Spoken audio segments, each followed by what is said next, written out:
Hey, I know this video is coming a little bit late, but it's been a crazy week, so deal with it. So hey everyone, for those of you who don't know, I'm Sammus. I'm a producer, rapper, and PhD student at Cornell University in the Department of Science and Technology Studies.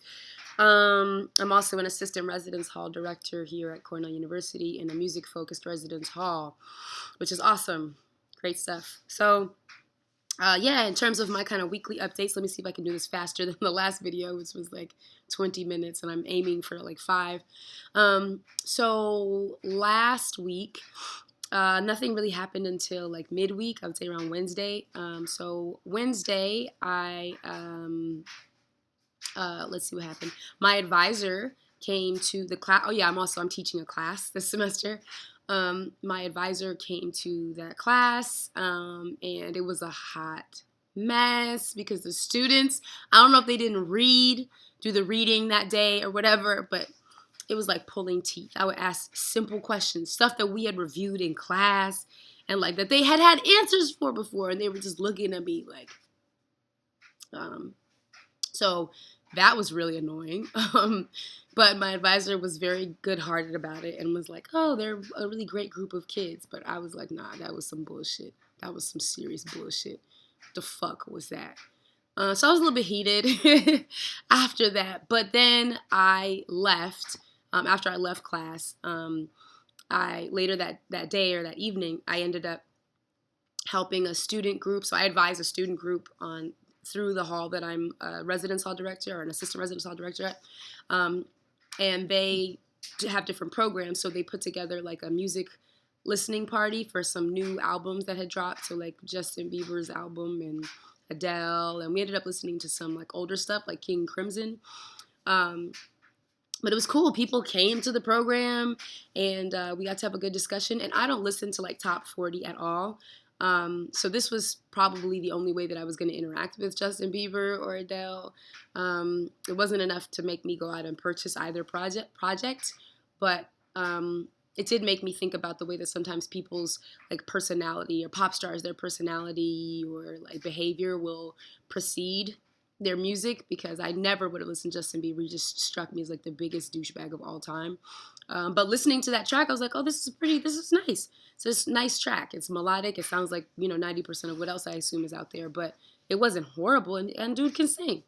So, and with Adele, like it was nice. But again, like it's stuff that I probably wouldn't have heard because I listen to like talk radio, and when I'm listening to the radio, and I listen to my very curated shit when I want to listen to other people's music. So anyways, that made me feel a lot better. And I forgot to mention the week prior, I helped a student throw a video game music listening party, which was like really, really like close to my heart. It was like just the most amazing experience to have a student know to come reach out to me and like to help him put it together, and like it just felt good. And it was his first program, and people came out and like really expressed support for this idea of just sitting and listening to video game music. So I just felt like affirmed in my existence, my identity, my whole reason for being. It was beautiful. So then on Thursday, I hopped my butt in the car and I drove down to New York City to see the homie Sosa, with whom I've been recording my next album, which should drop at the top of 2016 if everything's working out the way it should. I have, like I've mentioned, I have 11 songs that I'm like, yes. And I want to have 12 songs on the project. So this next week, I'm going to spend getting everything like super solidified and working on that last masterpiece. And this time that I was in the city was especially exciting because I scooped up my homie, Latasha Alcindor, aka the rapper L.A., and she came to the studio to lay down a verse for what right now is the only feature on the project. It was Hot's Fire. It's for a song called 100%. And she brought 100%. It was so dope. Studio session was great. Sosa was a ham. LA is just beautiful and magical. I met her at a Women Beatmakers conference in October. And like I was the opener and she headlined, and we both just like fucked with each other's vibes hard. So it just was like, I love when things like that happen. When it's like you have a natural connection to somebody and it's not kind of forced, and then you just support each other. And when I reached out to her and asked her about possibly being on my project, she was like, yeah, let's do it. And that's something actually I wanted to bring up. And maybe other artists can provide feedback about this. But when I reach out to artists, it's like, in general, I ask if they have a fee, because talking about money is really, really awkward. And I think if you're asking somebody to do something for you, like, you have the responsibility to bring up that conversation and not force the person, who's doing you the favor to have to then tack on the end. Oh yeah, also I'm trying to make this a sustainable living. And more often than not, when I've been like, what's your fee? For homies, they've been like, drop that. Like, what are you talking about? But I know that it feels good to know that somebody values your art enough to compensate you for it. And it's frustrating because I get a lot of messages from a lot of people who never extend that offer to me, even like people who I wouldn't even charge. But it's like, I'm trying to make this sustainable.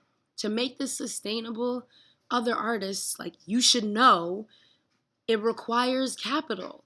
So don't act like my time isn't worth anything. That's so frustrating. So I had a great conversation with LA about that, actually. Just because, when I asked her what her fee was and all that stuff. And like, I think that there's a mutual respect that like, asking that question kind of, like, what's the word I'm looking for? Kind of engenders. Wait, is that what I'm trying to say? No. I'm trying to say that asking that question engenders a kind of mutual respect. Boom. Long day. And I just went to the gym. I just got my eyebrows done. Don't they look cute?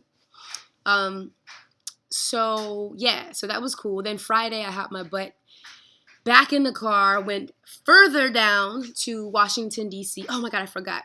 Never mind, I won't even talk about it. I went further down to okay, let me talk about it a little bit. So that night while I was in New York City, I went back and stayed with my manager in Jersey City. And my label mate is his roommate, my label mate D-Nils. And my homie Joe came through. And like, we had this like hilarious, ridiculous jam session. That was fun. I always feel so free when I'm around them. Like, we made a song about cutlery, like forks and knives, and tortilla wraps. Like, and we were just like freestyling. And my manager Casey was on keys. It was awesome. I just really value being able to have those really like silly but fun and like productive, generative sessions with my homies.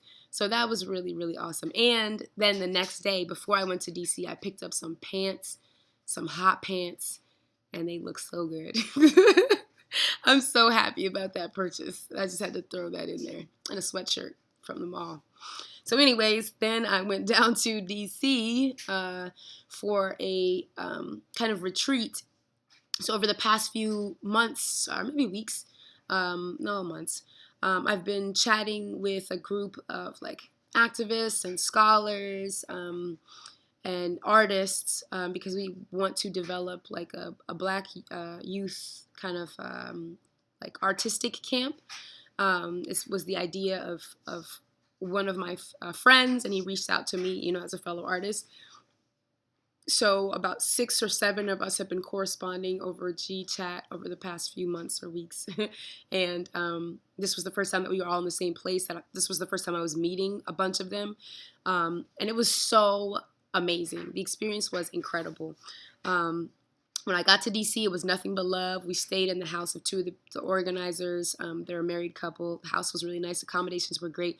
We had great chicken wings the first night. I lost it. We got really drunk. It was awesome. And then the next day, we had a really productive session. We talked a lot about our own personal work. We affirmed kind of how dope we all collectively are. Then we talked about our ideas and like fleshed things out around the dining room table. It just felt like, the energy it was so good to be around like my tribe, my people, just really thoughtful, progressive, intelligent, artistic, eloquent, very funny people. So that was great. I loved every second of it. And then that night we got fucked up. We got so fucked up. Just like slithered. Oh my God. We went to the club. Like, we danced. I haven't done that in a long time. Just went out and like danced with my homies. We had a good dinner. So it was perfect. And then the next day I rolled out to come back up to Ithaca after a delicious breakfast that was cooked by another one of the attendees. Oh my God, it was so good. Every day was so good. I miss them already. So many jokes, so much laughter. Jumped in the car, headed back up here to Ithaca, witnessed the first snow, the first like for real snow as I was driving up, and had a panic attack. But I did make it here in one piece, as you can see. And the reason why I had to come back here was because I'm helping to organize a music festival, a one-day music festival in May through the residence hall that I supervise. So I was leading the meeting, so I had to be here for that. And so you can see why yesterday I was just like done. Was not in a state at all to be recording a video.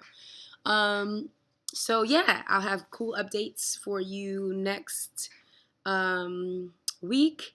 But yeah, I encourage you, artists or other people who are trying to move into creative endeavors, talk to me about this whole compensation thing. Talk to me about whatever. Ask me questions if you have concerns, stuff you want to know about the album. Let me know. I'm also going to be thinking a lot about like other possible features for the project, so I'm really hype about that. Got a tour coming up in like 2 weeks. I'm going to start tour promo pretty heavy, so I'm not going to apologize. I had an interesting in-service about women and their how they often apologize for things that really don't necessitate or really don't require an apology. Sorry. Brain farts abundant. But yeah, so I'm not going to apologize, but just know that if you follow me on Twitter, Instagram, Facebook, you're going to be getting a lot about my tour. And hopefully that's awesome to you and you'll support that. Okay, that's it for now. Talk to you next week. Bye-bye.